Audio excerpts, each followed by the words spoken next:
शादीशुदा लोगों के लिए एक बड़ी सीख। सुबह सुबह पति पत्नी का झगड़ा हो गया। पति गुस्से में बोली, बस बेहोश कर लिया बर्दाश्त, अब 1 मिनट में तुम्हारे साथ नहीं रह सकती। पति भी गुस्से में बोला, मैं भी तुम्हें झेलते झेलते तंग आ चुका हूँ। पति गुस्से में ही दफ्तर चला गया।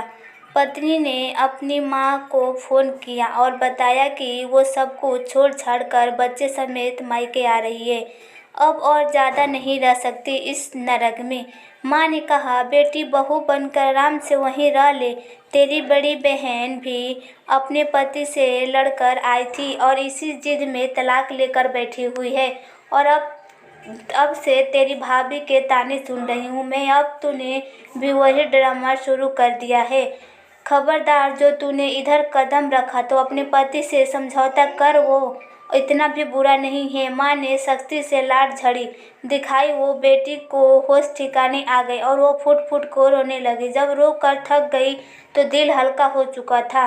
उसने अपने पति के साथ लड़ाई का सीन सोचा तो उसे अपने खुद के भी कुछ गलतियां नजर आई। मुंह हाथ धोकर फ्रेश हुई और पति के पसंदीदा डिश बनाने शुरू कर दी और साथ में पति के पसंद की स्पेशल खीर भी बना ली। सोचा कि शाम को पति से माफ़ी मांग लूँगे। अपने घर फिर से अपना ही होता है। पति शाम को जब घर आया तो पत्नी ने उसके अच्छे से स्वागत किया और जैसे सुबह कुछ हुआ ही ना हो। पति को भी हैरत हुआ। खाना खाने के बाद पति जब खीर खा रहा था तो बोला, कभी कभार मैं भी ज़्यादा ज्यादती कर जाता हूँ, तुम दिल पर मत लिया करो, मैं भी इंसान हूँ, गुस्सा आ ही जाता है। पति पत्नी की शुक्रिया अदा कर रहा था और पत्नी दिल से ही दिल में अपनी माँ के दुआओं दे रही थी, जिसकी शक्ति ने उसको अपना फैसला बदलने पर मजबूर किया था, वरना उसका जज्बाती फैसला उसका घर तबाह कर देता।